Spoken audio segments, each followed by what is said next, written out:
I have some problems here when I start the PowerPoint presentation.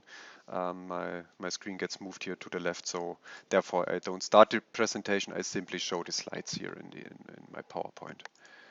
Hope that's okay. So, first topic I would like to discuss is about exchanging a machine kit. Um, so what is behind? So this my intention is that I show you now some techniques which are available in NX that you easily can exchange fully machine kits or parts of a machine kits with your colleague. So and that or with your partners or with any other with anyone else, that makes it more easier to exchange the data instead of shipping a zip file and installing manually the kit, the entire machine kit. So first, I need to clarify what is the part or how is the folder the files in the folder structure of such a machine kit. All files are per default installed in the installed machines kit, and each machine kit includes at minimum a graphics and a post-processor, and if you have the CC driver available, you also have the CC driver folder. So if you would like to use this machine kit in your CAM setup, you need to reference all the parts in different files. On the most important file is the machine database .dat file, which is located here under Mach Resource Library Machine ASCII. There it's a simple ASCII file with some parameters in here that you can reference. There you reference the so-called machine.dat file, which references the controller, the CC driver, and the post-processor. But in the machine database .dat you reference the graphics and this machine.dat file. So that's the purpose of this machine database .dat. So in the past or the last 20 years, I guess, is when you get a machine, you need to add an entry here in the machine database .dat, and you need to add the references for the controller and the post processor in the machine .dat file. So this is nothing has changed now. The only thing we make it a bit more convenient for you as the users. I guess it was with NX 10 or NX 11. So we introduced here a machine tool library application in the machine tool builder that you easily can, with the help of the UI, modify the machine database .dat. So I would like to know who is aware of this tool. So let me first clear the old vote. Sorry, and I would like to know here in that round who is aware of this of this tool in the library.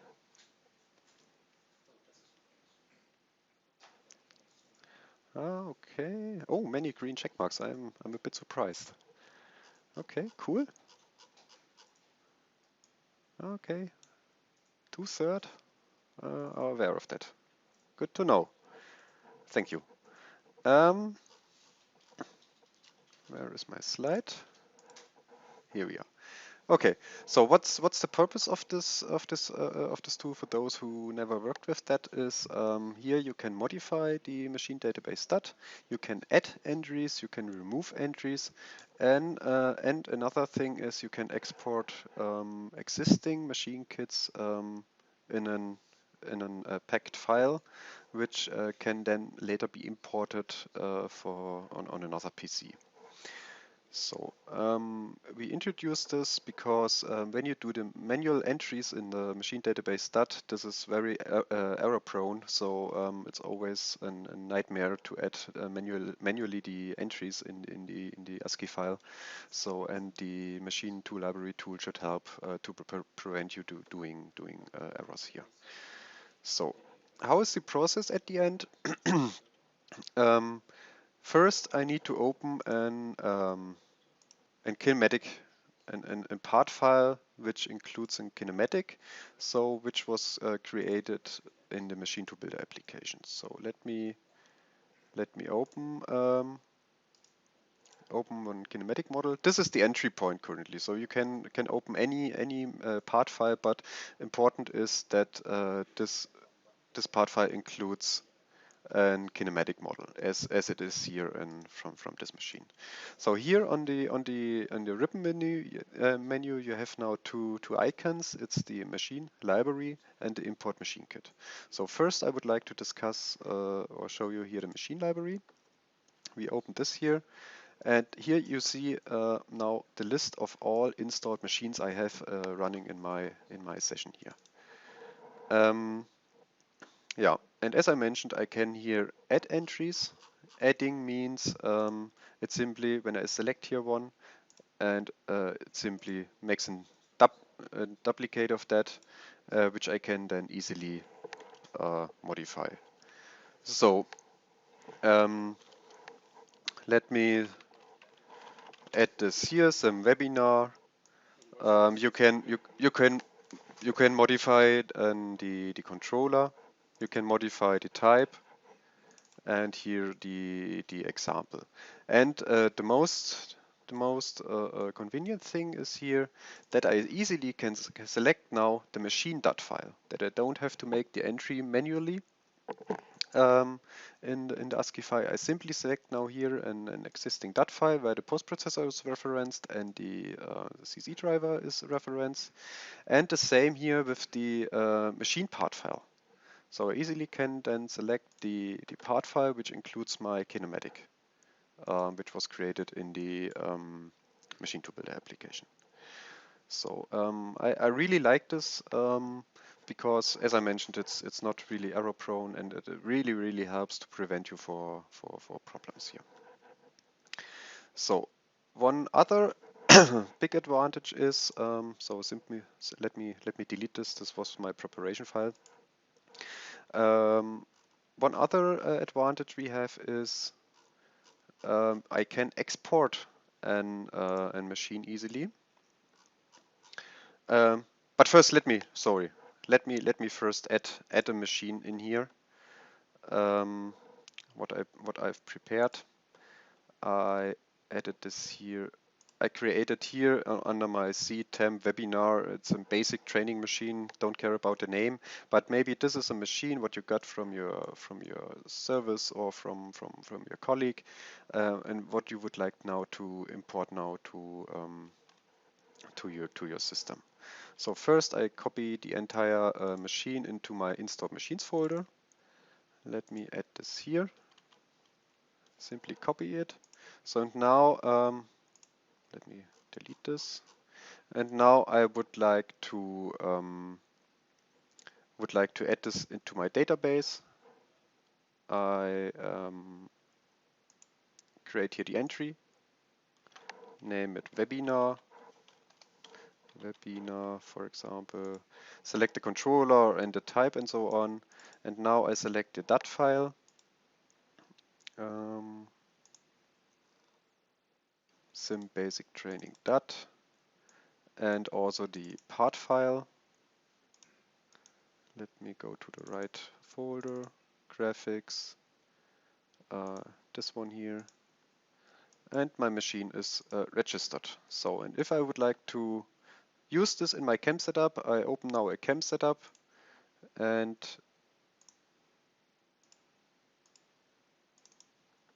make and replace machine, and should now see my webinar machine here. And I don't see it. Where is it?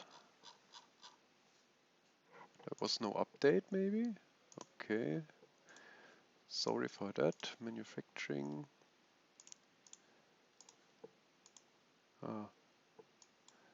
That's demo effect here, sorry. Here's my webinar. So I need to update the library again. And now I can select my webinar machine, and here we are. You see it. It's very easy. Any questions so far from anyone else? So please add your questions in here in the chat, and then from time to time I will look into that I can answer something. Okay, but let's go back to the machine to builder application. Sorry.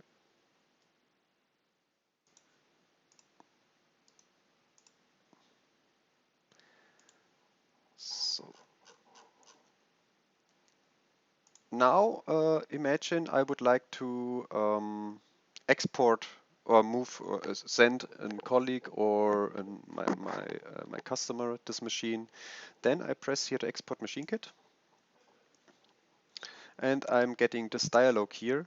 And here I can now add all parts of this machine kits to an kit file.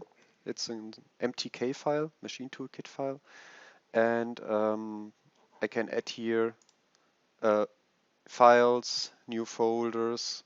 I can create a new folder, I can rename them, or I can simply delete a folder in here. So I leave it currently as it is here. I call it webinar, and when I press now OK, I get a report which files gets exported. And on the disk, when I look at here, at my C temp, where we are, webinar,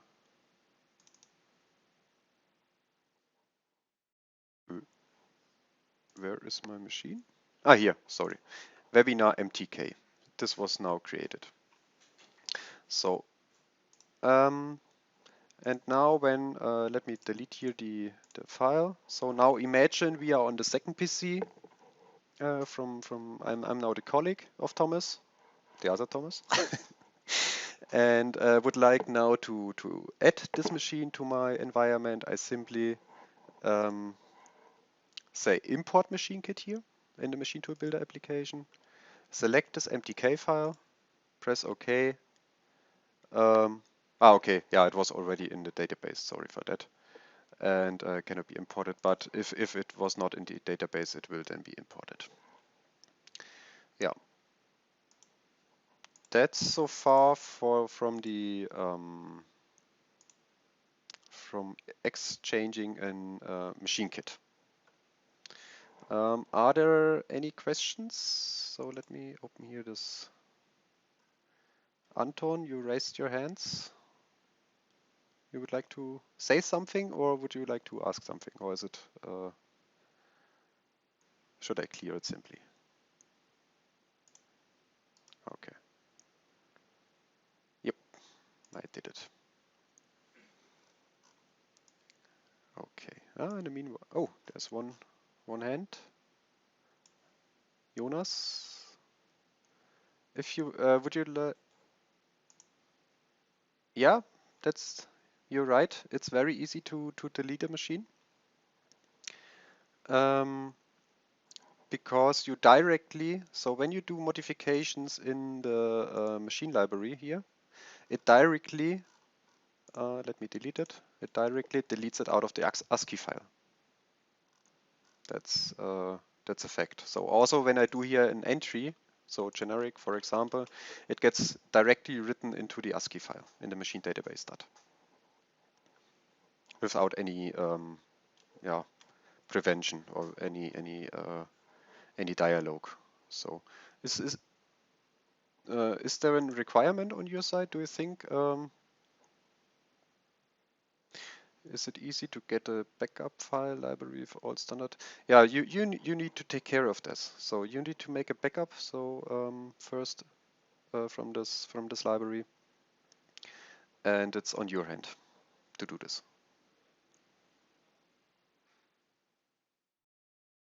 Have I answered your question? Okay, you're welcome. Nice. Okay, so if there are no further questions, I would like to continue with the second topic for today. It's the navigating through the NC code. So one of my colleagues, I was 2 weeks or 3 weeks ago, asked me a nice question. So he was at the customer side and he got the question from the customer at the end. Or the customer wants to see how he can interact easily with the NC code in our NX with NXCam. So, and therefore I really like that, and decided then to add this topic here to our webinar, because I think it's interesting for everyone in that round, because I would not say there are hidden functions, but they are not very present and very yeah, easy to see. So therefore I would add it in that round here. So navigating through the NC code. This comes more from the real NC side, which was the prior simulation system in the past. So these are functionalities also in real NC available, and we adapted them now here in NXCam. So we have different possibilities to navigate through the NC code. First is to simulate to this line. So when I open now an execution view that I start in simulation, I'm already in here. Let me select a simple operation and go to the machine code based simulation. I have here a context menu on the gray bar on the left here, and have different options. So one option is I can say simulate to this line. What is behind? The simulation will be executed till this line, as the function here is telling you. So behind we simulate or do the entire simulation, so which means all commands gets executed till this line. And if I do here more simulate to this line, the movement of the graphics are suppressed till this point is reached. So you can, if you have a large program, for example, millions of lines, and you would like to jump to line 100,000, whatever, very, very fast, simply right mouse button in the gray bar and press simulate to this line. And as you can see, the display is then updated when this line has been reached. So this is about the simulate to this line. Then we have the other functionality, set execution cursor to this line. So when I talk about the execution cursor, I talk about the green cursor here. What is behind?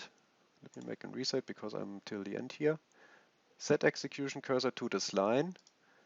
This will simply set this execution cursor to this line without executing the commands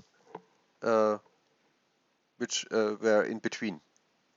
So if you, for example, have a very, very nice use case is you have an pass error on any line, or you have any problems where you would like to focus later on. So you simply can jump here over this line, set execution cursor to this line, and you can, as you can see here, there is no tool active, and I try to activate tool length now, and he tells me there's no current tool because the tool was not mounted. So this shows that the prior commands were not executed.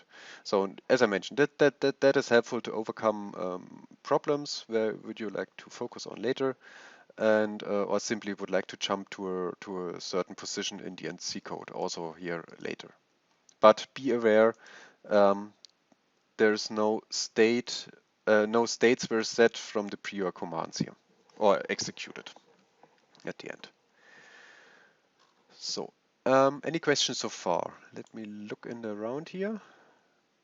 Is it possible to go back? You mean that I jump now back here to this? Sorry, I have to.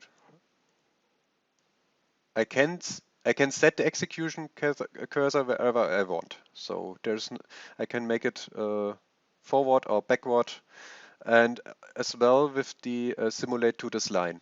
You can see it jumps now back to this line. So it goes back and forth in both directions. Exactly.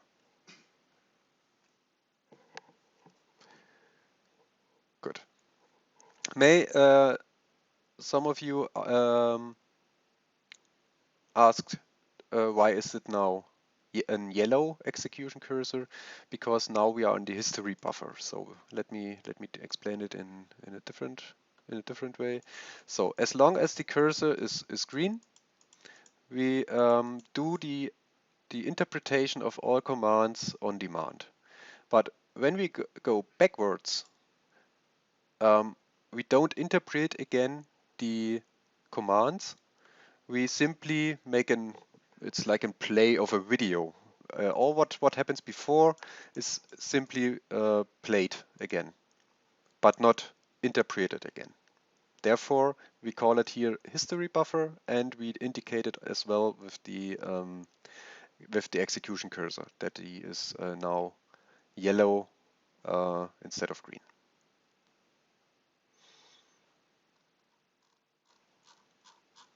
Okay. That's so far for the execution cursor.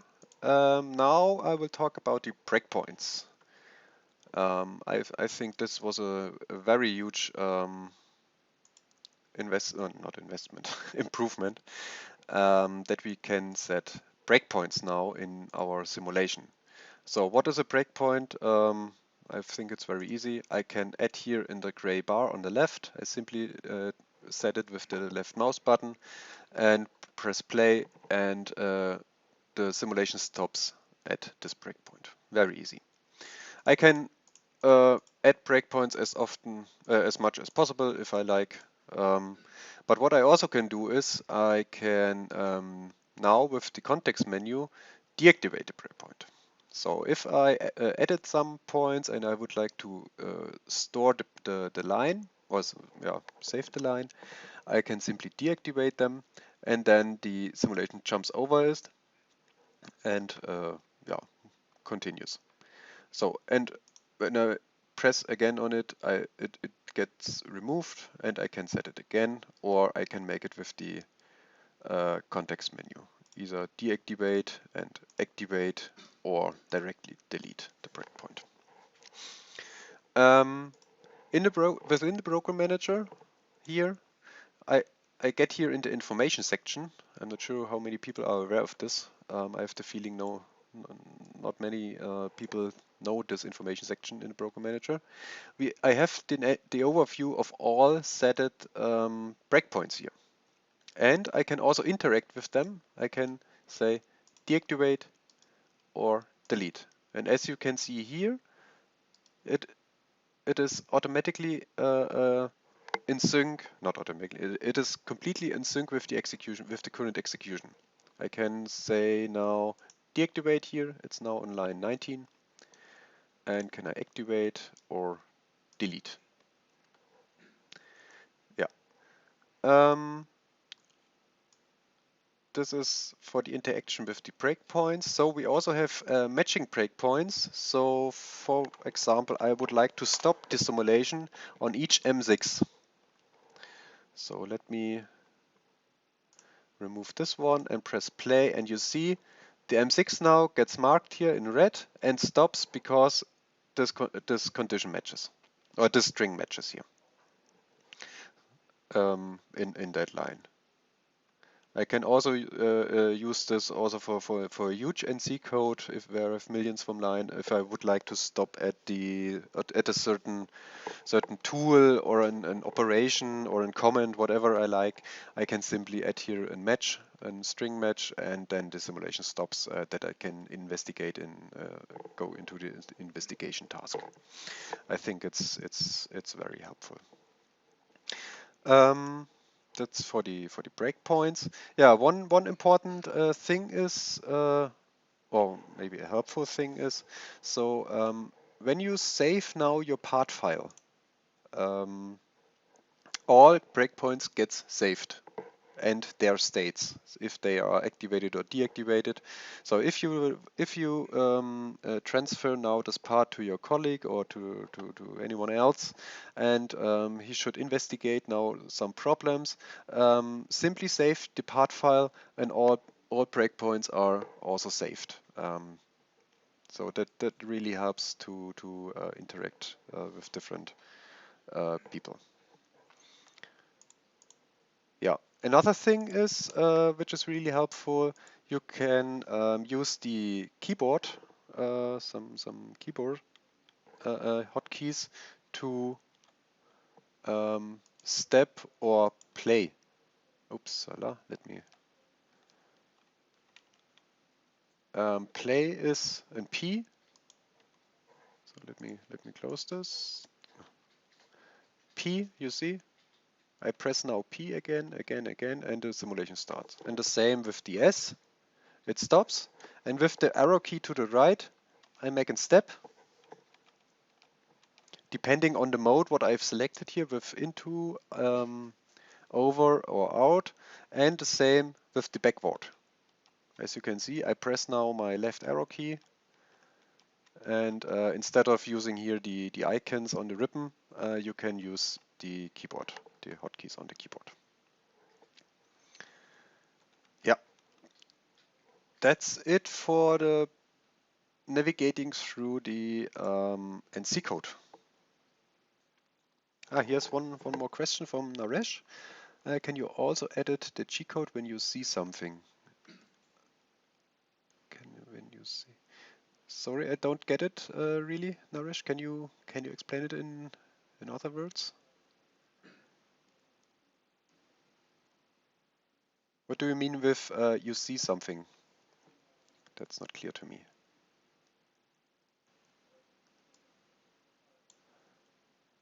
Oh, Naresh is here. If you would like, I can also enable the microphone.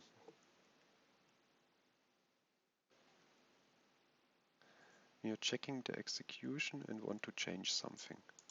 You mean in the, okay, I think I got it now, what you, so I explained that in the last webinar with the simulation task environment. So currently we're doing the machine code based simulation, which we are calling the internal file simulation or the internal simulation, which means here you can't edit something because the post processor has created this NC code.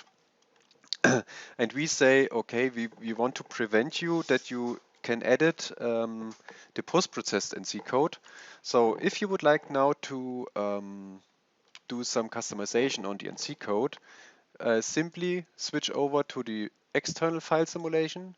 So simply create here under the external source a new program, name it blah blah blah, copy here the entire NC code. You can also see it here. Copy it, paste it in here, and switch the simulation type to external file simulation. And now you are able to edit whatever you like. Does this answer your question, Naresh?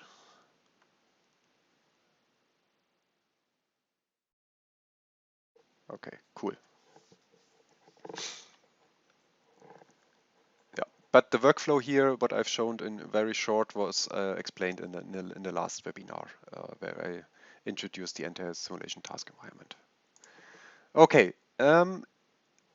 Any other questions from that round regarding navigating through the NC code with breakpoints? Otherwise, I will come to my third topic. So if anyone else would like to speak up, then let me know. I can also activate the micros, but as long as we can make it here with the chat, I'm happy to do this in that way. Okay, no one else. This is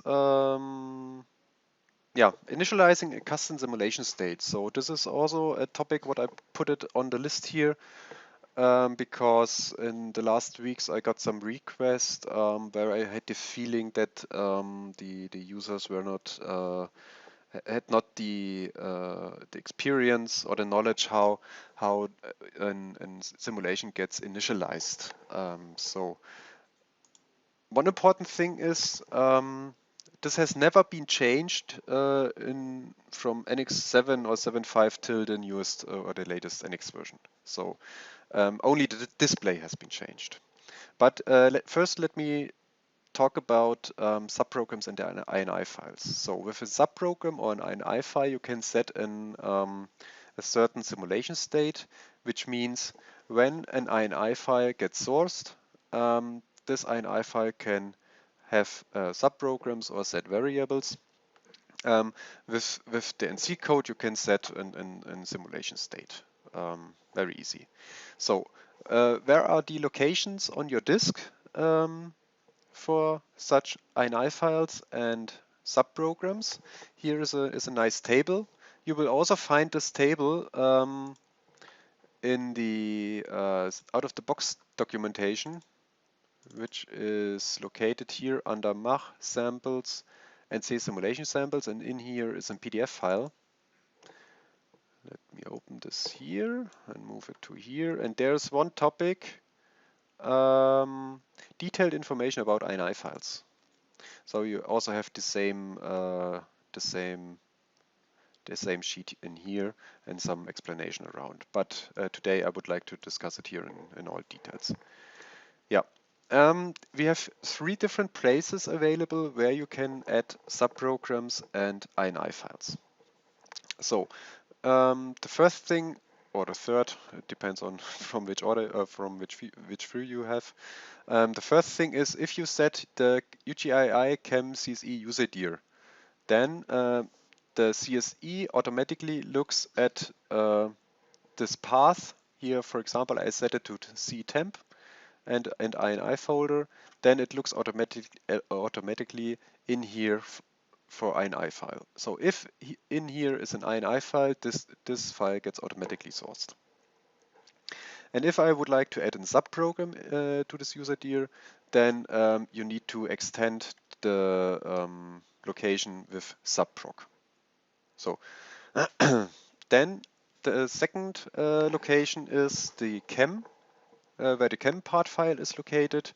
There CSE looks for INI files with the in the chem part file and CSE underscore files. So all INI files which are in here getting automatically sourced when you start a simulation. And also subprograms can be placed in the subprog folder. So you see here an INI file, 2ini underscore 1.ini. This file will be handled as a subprogram, even though it's an INI file. So it will not be automatically sourced because it's not in the upper level here on this level and the CSE files. So it's simply a subprogram in the chem part file. It's the same for the user dir and the now the machine tool library dir, where the machine is located. So if you have an INI file, as you can see here, place it under the installed machines dir and the machine folder under CSE driver and the controller. And here you can see if there is an INI file, this gets sourced automatically. And here the subprog in the subprog folder. Hope that's clear so far. If not, here.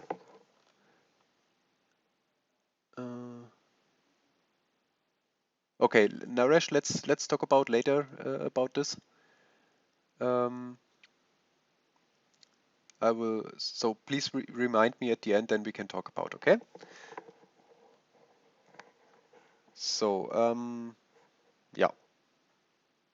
So this is now about the file locations where files get sourced. As I mentioned before, this the sourcing behavior has not been changed during or since NX 7 or 7.5 or something like that. So till the latest version, the behavior is the same.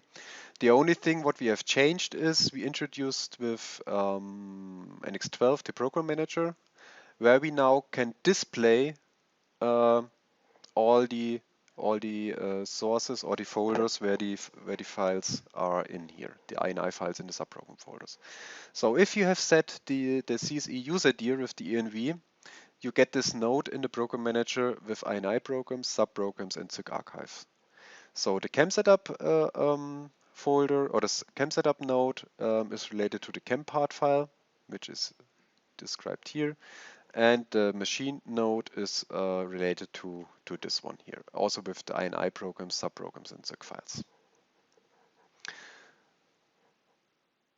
So how can you now call or set or call in subprogram to set an initialization state? So if you have, for example, here defined an INI file in the machines node, which means this INI file gets automatically loaded. So within this INI file, there are some entries. This is here from the numeric controller, which means we're doing here some subprogram calls. So for example, here this chunt data _1. This means it calls here in subprogrammed called chunt data one _1, which is located under subprograms. I can also set here some variables if I like, or doing anything else what I like. So important to know is that this INI file gets sourced or executed when I press either the external program simulation or the machine code based simulation. So when I open here the program manager, you can see here's also an INI file, and in this machine INI file you see here will be executed automatically in G54 and in G10 with an L52 and some positions for that. You can add here, so if you like, you would move the axis, the x-axis to a position when the simulation gets initialized. So let me, hopefully you see it here. And I make now in reset, the x-axis is now at 100. Or hopefully, let me display here the axes. Oh, that's better here, the advanced. Look at this value here, and when I now execute it, the axis has been moved to 300 millimeters. So not only executing subprograms, you can also execute NC code, whatever you like. So.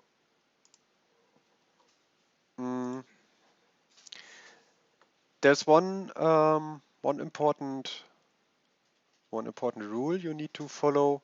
So if you would like to, or if you work with a multi-channel machine, you need to have 2 INI files, and 1 per channel, that you can initialize different states for each channel.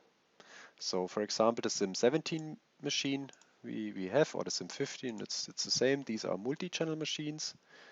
Let me open this 17.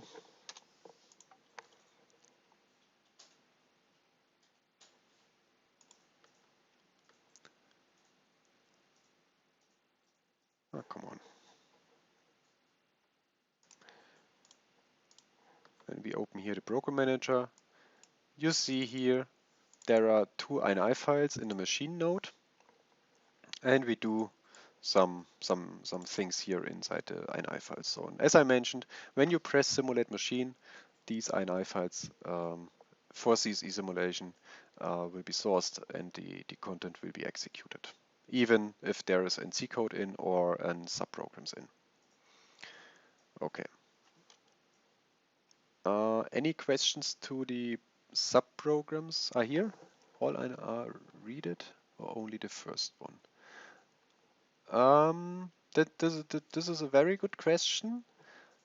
So what if I have in my if I have this file in here and in my CSE user dir, for example? So there's an sourcing order from these 3 file locations, and the latest one wins. So which means if you have the INI file, the same INI file in folder 1 here, in the machine tool, in the chem part, and the user dir, then the latest one wins. In number 3 here, the user dir. Does this answer your question?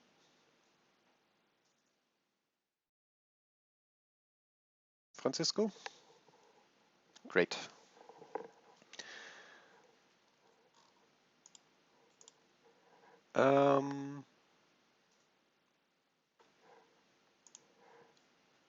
Okay, yeah, that you make a reference to the channel.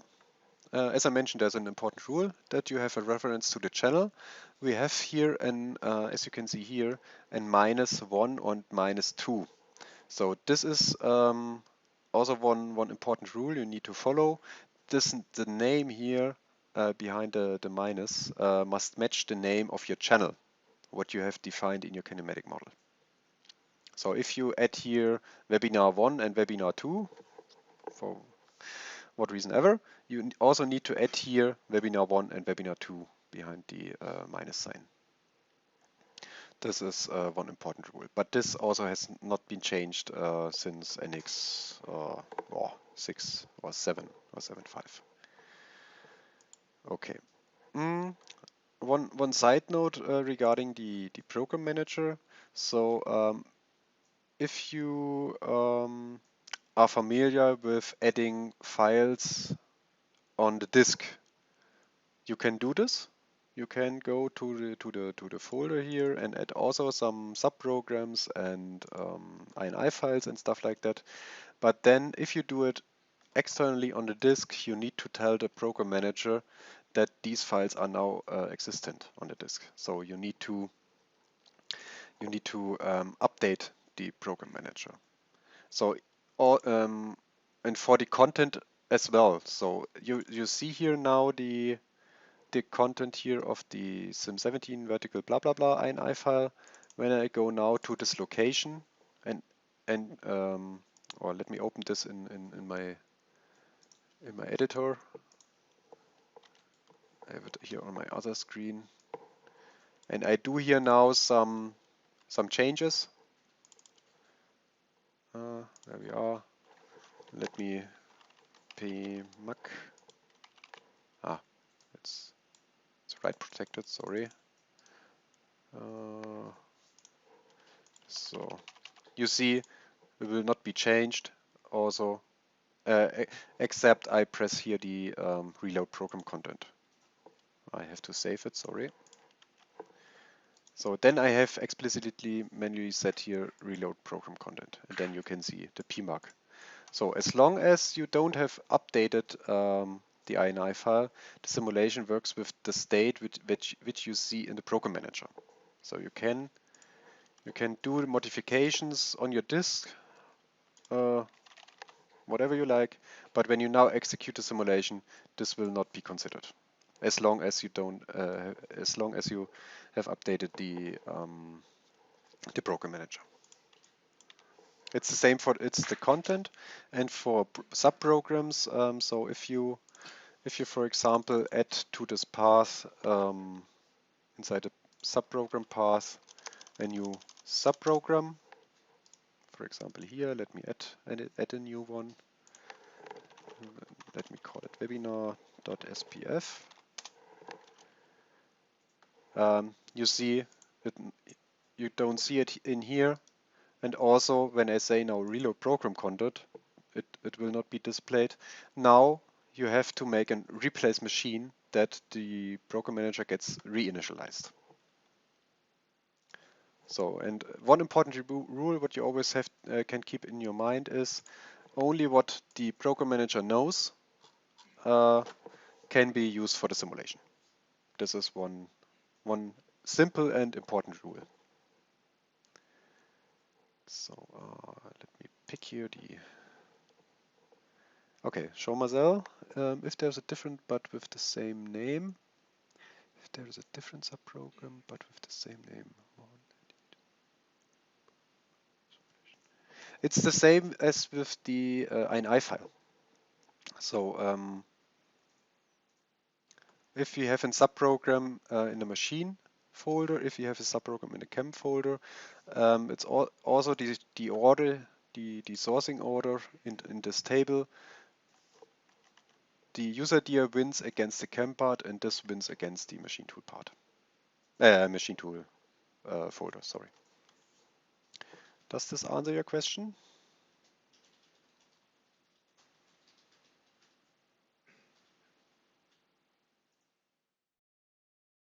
Cool. Nice. Okay. Yeah. Back to the topic here, initialization state. Yeah, you can initialize the machine with G&M codes, with subprograms, and from the CSE side, when you work with the machine configurator, you can also set an initialization state by modifying the method CSE initialize channel.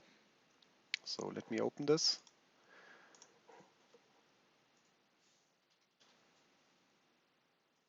Oh, come on. So this method is in all existing CCF files we have in it. You see here two of them, but I will concentrate on that here. Yeah, this method gets also automatically sourced when you press simulate machine for the CC simulation, for external and internal simulation. And you can add in here whatever you like on the XML side. So what we are simply doing here is initializing the CSE initialize channel underscore CCF. This is for better version handling. We introduced this, I guess, also with 12. And what you can see here is in this method that we set, for example, some numeric variables. We call some methods and yeah, set here some global variables and so on. So this is also the next possibility how you can set an initialization state. So there's one important thing you need to consider. So may you ask which one gets first which one will be sourced first? Yeah, the initialized channel or the MCF file is sourced before the INI files getting sourced internally.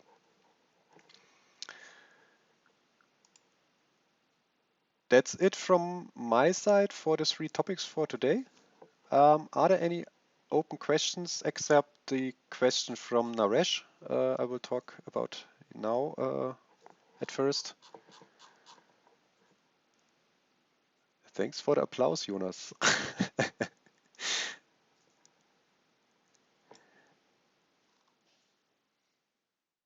So, even though if you have any topics you would like to see in the next webinars, you can also speak up here or bring it up. I'm open for that.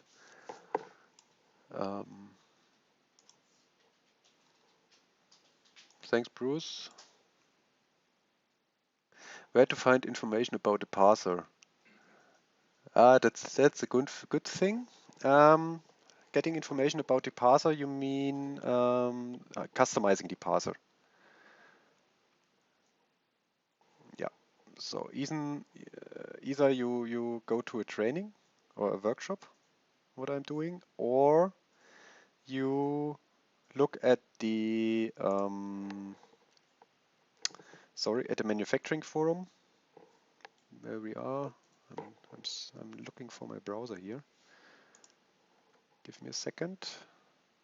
I guess also on YouTube are the videos. I created 2 or 3 years ago a video session regarding this. Let me go to YouTube and so let me share it here. Python NXCam. Yeah. Oh, come on. I have now a problem to bring my browser to my screen here. So if you add here Python NXCam in the search, you see you can find 3 videos where I explain Python parser customization in NXCam simulation. Yeah, as you can see, that's 2 years ago. So there I talk about the parser customization and yeah, try to explain everything about the parser, how it works in NXCam and how you can customize it by your own. Does this answer your question?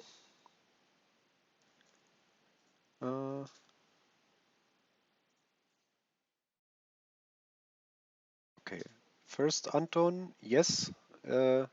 Hopefully this answers your question. Then Heinrich, yeah, I also say thank you. Naresh, Thomas, will you also have the slides online or just the video? If you like, I can also publish these slides if you want. If not, I can. Yeah, I will also upload them. So I will do. So Scott, how often are you scheduling your webinars? My plan is to do this frequently, 4 to 6 weeks. In the alternate time zones. So now I will cover the American time zone, and the next webinar will then for the Asia time zone. So it will be in early morning my time, and hope to get as much as possible here on the line. Okay, so back to your question, Naresh. I will not. I need to understand your questions. So I've got another small question. So I have changed the cycle with DM blah blah blah, and now it does not simulate. So what, Naresh? So maybe Naresh, would it be good when I give you here enable the microphone? Maybe this makes it easier. So now you should be able to speak up, and now you have to explicitly set your microphone on again. Ah, I can hear you. Very good.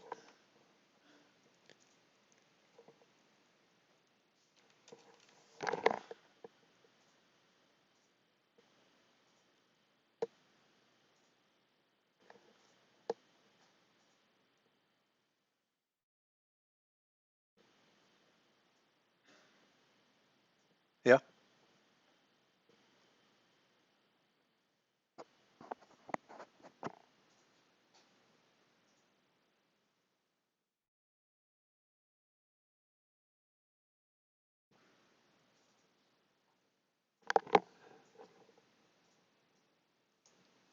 So your DM underscore ATC will not be executed, or the cycle 8832. Okay. My question is, have you added it on your with the program manager or without? Okay, then you need to so the two possibilities. So either you add it here by right mouse button on subprograms and say add, that you add that, or you make a replace machine. Um, then, then the entire disk will be searched for subprograms in INI files, and the program manager gets reinitialized. So these two possibilities you have. So my suggestion always is do everything when you work or when you handle with INI files or subprograms or anything else, do it in a program manager. Okay? That's okay. I'm sure that. Go ahead.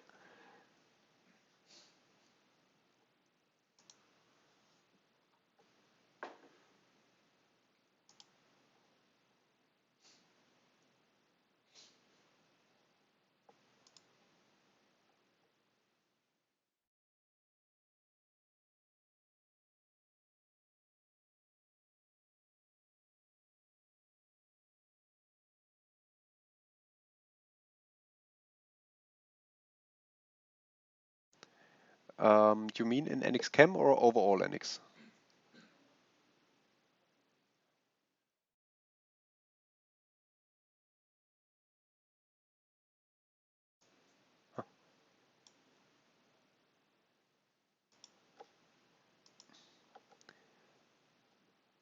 Mm-hmm. Okay. So Oh, so one thing what you can do is, so first I don't know if there is a setting in Nix where I can influence the dialogue size and stuff like that. But if you would like to see, for example, or increase the size of the execution view, you can simply use the control on your keyboard and the mouse wheel, and then you can simply make it bigger or smaller, the NC code here. It will stay, yeah, it will stay with this size. And you also see here that the execution cursor will be a big, bigger. So, but maybe this helps. So, and the same will also work for the program manager. Not for the tree here, but for the NC code itself. So as you can see, the size is also stored here in the program manager. It uses the same technology in the background. Yeah, you're welcome, Naresh. So I will unmute you again, or I disable your microphone. So Tony asked, will the webinar be put on Saba or on the manufacturing forum as the first webinar? So May, you didn't notice my entry. Let me show it in here. Manufacturing. So where is my post in here? Where is my post? I'm not logged in. Give me a second. No, here we are. Here we are. Yeah, the last video. Sorry. This is here. I added a link to the current webinar session number 2, to the first one. And Stephanie is one of our marketing is a colleague, Stephanie. He shared or added this video here on that server here, on the videos mentor, blah blah blah, and then you can rewatch all the videos. And I will do the same for this video. And the videos should be also available here in the knowledge area of the new forum. I hope after the switch to the new forum here, it's a bit tricky, but I hope it should be also be part of the tech tips knowledge base then. But I will talk to Stephanie that she will hopefully ensure that it will be here. Okay, Tony. Hope I answered your question. Now, Jonas, if I would like to learn more about the Python-based robot rules and other aspects related to robot processing, can you inform about such things also? Maybe a later webinar. There I'm not the expert for the. There I'm not the expert for the robots. But if you like, I can maybe organize that some of the robot group that can join here this webinar, that he gets a slot for 10 or 20 minutes, that he explains something more about it. So I can ask them. I can't ensure it that they will do it. But if you like, I can ask them. That I will write it down and ask this group. Okay. So we are perfectly on time, only 1 minute over. I hope you enjoyed this webinar and enjoy the entire style we are doing this. Thanks for the applause. I really like this icon. And hope to see you again in 4 or 6 or 5 weeks. And if you have any questions afterwards, please contact me directly or at a forum post. And yeah, then see you again. Take care and bye bye.